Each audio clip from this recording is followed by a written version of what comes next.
Om Sri Gurubhyo Namaha.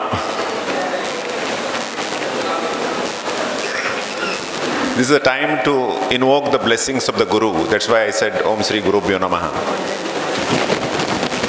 What you are today, it's because of the blessings, it's because of the efforts, it's because of the work that they are done.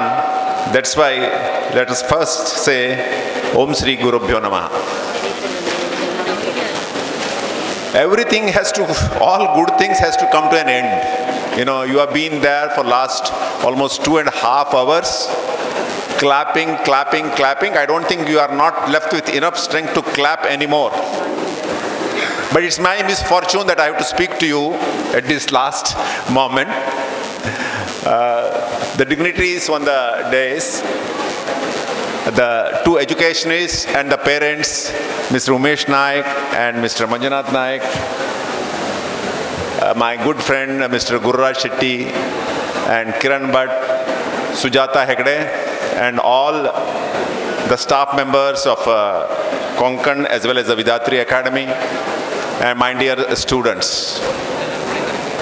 I have to first congratulate you, but you have excelled very well.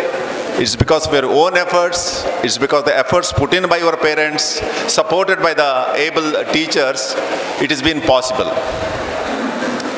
But for those 149, and there are, a few are still left who could not reach that distinction mark, for them a word of advice from me.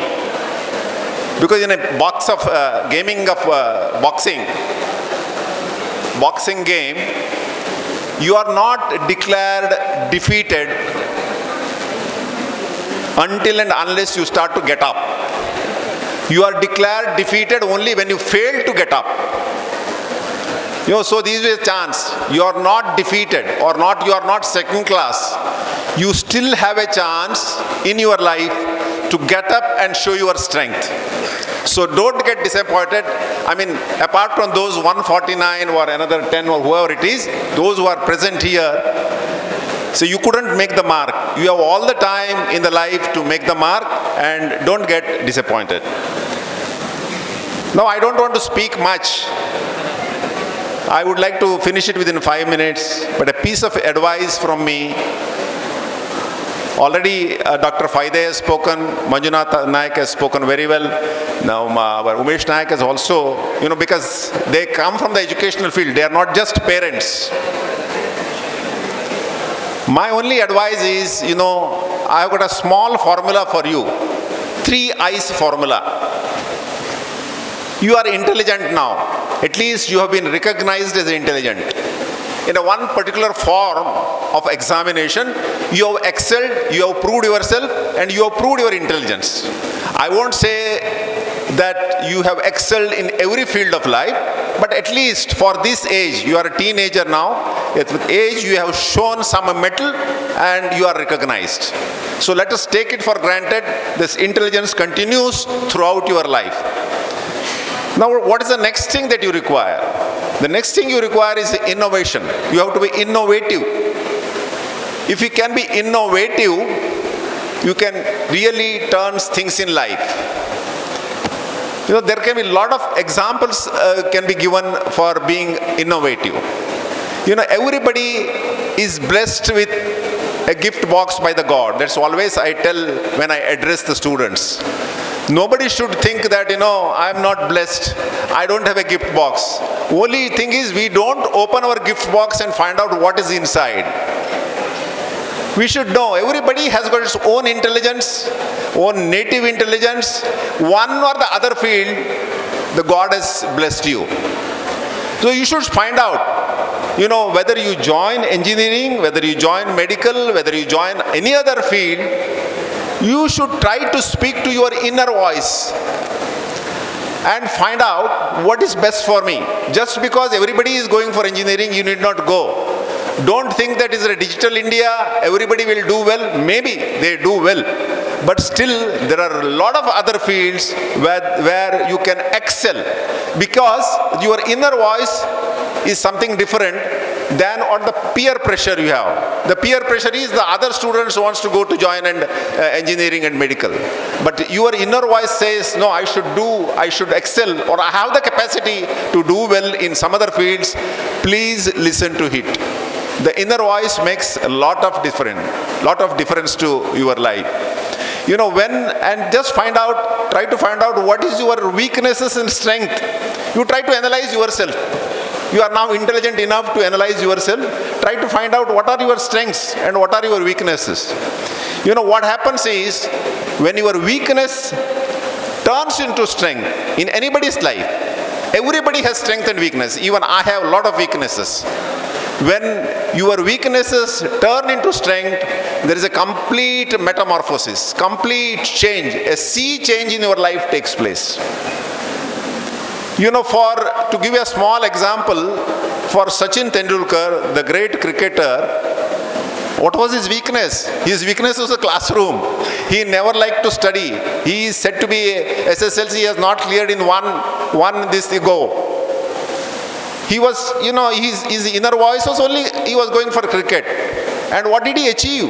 He is today Bharat Ratna. To give you another angle, see, in 80s and 90s, our nation used to be called, highly populous nation. Highly populous. We can't distribute anything. Wealth distribution will be very bad. Everything, whatever the natural resources we have, is all splintered away, all wasted away. It's because the huge population. But a new Prime Minister comes in 2014 and he gives a different angle to it. He says it's a demographic dividend.